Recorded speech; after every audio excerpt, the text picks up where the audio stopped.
কিরে আমি দি তোরে সারা গ্রাম ঘুরে খুঁজাইছি, তুই যেন মন খারাপ করে বইরিস।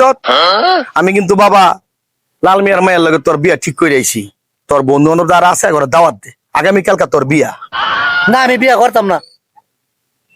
আরে বাবা, লাল মিয়ার লগে আমার কথা হয়েছে, আর অনেক ধন সম্পত্তি, বাড়িঘর সাজাই দিব, ইয়ার পরে মেয়েও সুন্দরী, নগদ টিয়া পয়সাও দিব। আমি সবকিছু পাক্কা করেছি আব্বা। আমি সোনা মিয়ার মায়ের সারা বিয়া করতাম না। বাবা আমি বলি শোনো, লাল মিয়ার অনেক টাকা পয়সা, লাল মিয়া মারা গেলে তুমি অনেক সম্পত্তির মালিক হইবা। আমি বাপ হিসাবে কি তোমার সুখ চাইতে পারি না? না না আমি সোনা মিয়ার মায়ের সারা বিয়া করতামই না। এই নির্ভুত, তুই সোনা মিয়ার মায়ের ভিতরে কি পাইছ, লাল মিয়ার মায়ের ভিতরে নাই? না না আমি সোনা মিয়ার মায়ের সারা বিয়া করতামই না। আশ্চর্য ব্যাপার, তুই এটার ভিতরে কি পাইছ? সোনা মিয়ার মায়ের ভেড়ো তোমার নাতি আমার বাচ্চা। হ্যাঁ